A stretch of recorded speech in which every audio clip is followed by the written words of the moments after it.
Hi, my name is Emma Saxton, and this summer I did an Apex Fellowship at the Pyter Laboratory in Columbus, Ohio.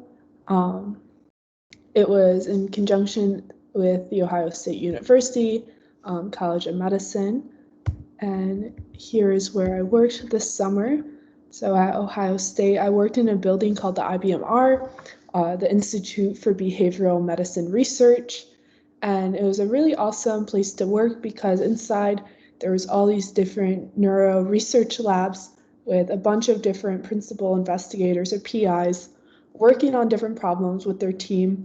And so it was a really awesome academic learning environment. And you can't see it well in this picture, but it was also next to the Wexner Medical Facility, which again, so the Pyter Lab was a behavioral neuroscience and cancer immunology lab. And I was inside the Institute for Behavioral Medicine Research.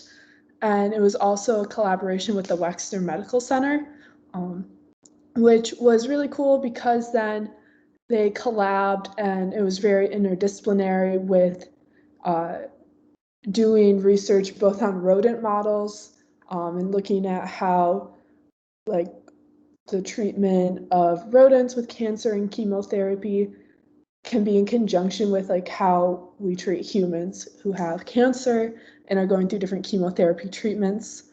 So there is one study in particular that used human research or human patients, but the majority of the work that I was helping out on used rodent models. And this summer, I worked on a variety of different experiments where I learned a lot of different techniques, including immunohistochemistry, where I could look at different amounts of cells inside the brain and in specific areas, behavioral testing, like fear testing or open field maze, so like different measurements of anxiety, tissue collections, surgeries, and ImageJ, which is a form of data analysis. Also, like I mentioned, I was able to work with human and animal studies. And one reason I really loved the Pyter Lab was because it was very easy to see how transferable their research was into common human practices and common treatments, which all research, right, usually is with the goal of having it then practiced within humans, but this was a very direct connection, which was really cool. It was also cool to see how there was so many different people working inside the lab, and we were all working towards a common goal of looking at how behavioral neuroscience and cancer immunology can help cognition. But everyone was looking at it from a different angle. So whether it was looking at it through chemo treatments or with cancer, tumors, or focusing on blood, it was interesting to see how they were looking at how all these different cancer effects affect neuroimmunity, healing, cognition, all these other things.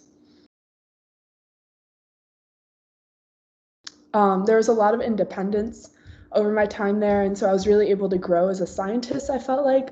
Over time, I was given more responsibilities, and as those responsibilities grew, I definitely became more comfortable working in lab. I learned a lot about how to make mistakes and like make them well and then learn from them. So you can see here on the far right, this was one of the studies where I was helping analyze data. And so this is a mouse brain, and we were doing one of the initial steps for immunohistochemistry, which I mentioned earlier, where you can kind of look at cellular levels at different areas in the brain. And in this case, and with this batch of brains, something had gone wrong with the freezing process. And so you can see when we actually started slicing it, which is what I was doing here, it broke off and essentially became unusable. And so I was really stressed because I thought it was all my fault and that I had done something wrong. And luckily it turned out that wasn't the case, and we were kind of able to brainstorm and come up with a solution. But learning from mistakes and like learning when to ask for help and get advice is definitely something important that I learned. Not bad instances that you can also see on here. Here's an ImageJ analysis with the green. Those are different microglial cells, and so they give researchers an idea of the neuroimmunity levels in the brain. And then here's on the far left an image of one of the slices that turned out well from the brains on the right.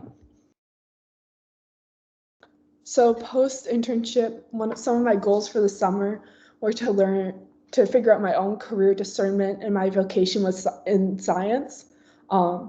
Since high school, I've known I wanted to pursue medicine, but junior year, I started thinking more about research because I was really loving all my neuroscience classes, and I really loved neuroscience research and reading about it.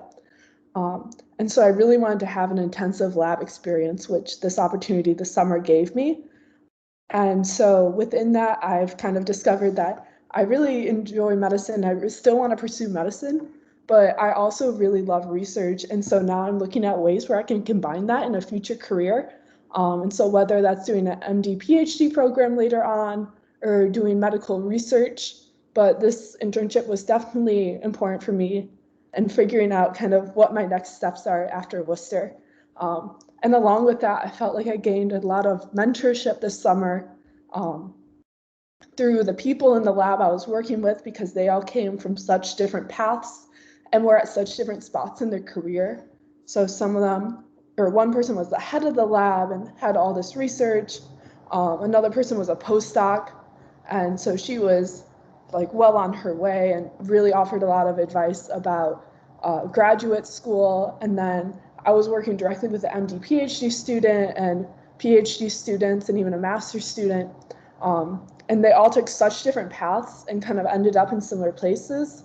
And so it was really helpful for me to kind of learn from them and see what they did, what was helpful for them, and what I should be doing next.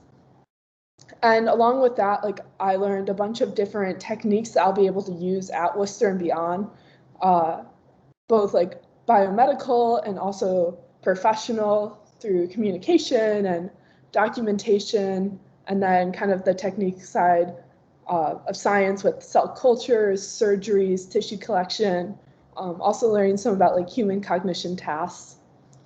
So really cross-disciplinary skills that I'll know I can take with me. My advice to anyone who'd be interested into this experience or an experience similar would be able to learn on the fly. Things go wrong all the time, and so being able to kind of pick up what they say and know that just like ask questions when you need it was an important skill to have. Along with that, being flexible.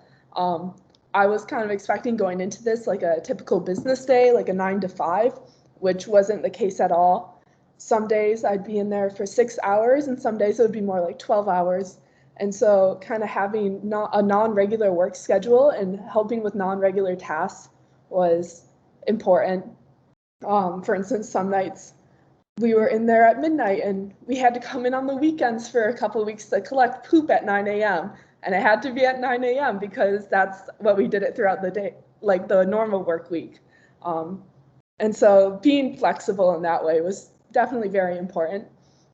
Also asking questions.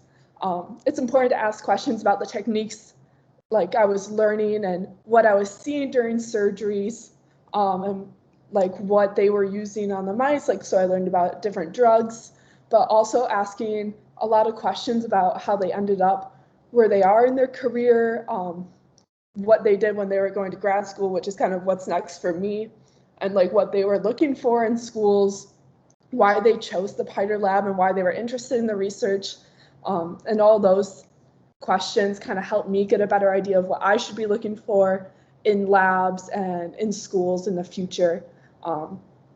And it was all I was working with great people, and so it was very helpful and an encouraging experience. And that's all I have. So thank you so much for listening. Please let me know if you have any questions. My email is esaxton22@worcester.edu, and the Apex email is on the screen. Thank you so much. Have a great day. Bye-bye.